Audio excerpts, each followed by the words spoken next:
Assalamualaikum warahmatullahi wabarakatuh. Halo semuanya, perkenalkan nama saya Adelia Tara dengan NIM 240101036 dari kelas 3B Prodi PAI Reguler A dan MK Pembelajaran Berbasis Teknologi dengan dosen pengampu Ustadz Ferry Haryadi MPD. Jadi di sini saya ditugaskan untuk membuat video pembelajaran mengenai materi akhlak. Baiklah, yang pertama adalah pengertian akhlak. Akhlak ini sendiri berasal dari bahasa Arab, yaitu khuluq, yang berarti perangai, tabiat, atau perilaku. Dalam Islam, akhlak adalah perilaku yang lahir dari hati dan tercermin dalam kehidupan sehari-hari, baik dalam hubungannya dengan Allah, dengan sesama manusia, maupun lingkungannya. Akhlak ini sendiri bukan hanya soal sopan santun, melainkan juga mencerminkan kualitas iman dan spiritualitas seseorang.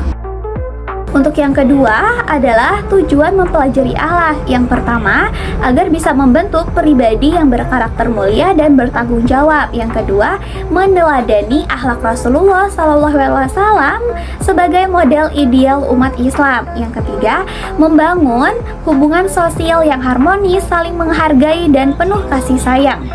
Dan yang terakhir juga untuk menumbuhkan kesadaran bahwa akhlak adalah bagian dari ibadah dan jalan menuju ridha Allah.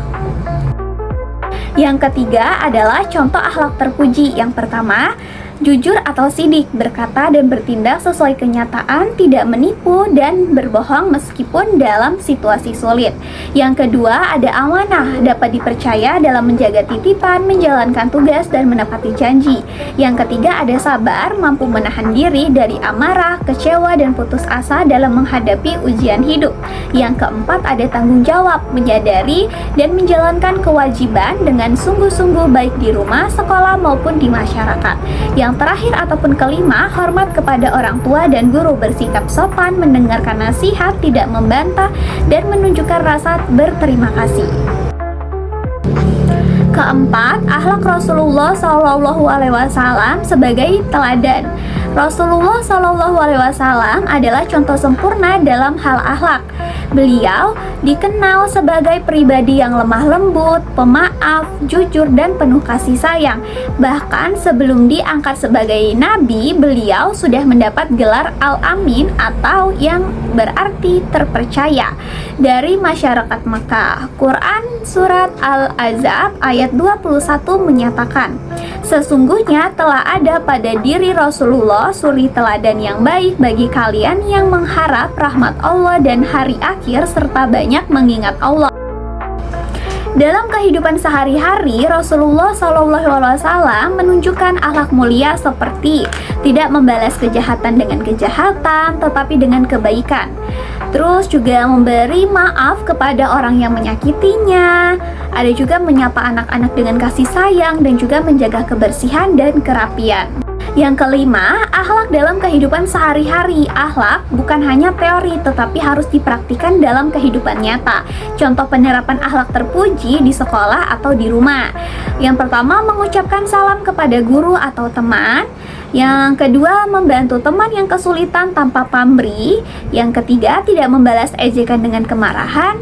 Yang keempat, menjaga kebersihan kelas dan lingkungan, dan bersikap sopan santun dalam berbicara dan bertindak, serta menepati waktu belajar dan tugas yang diberikan.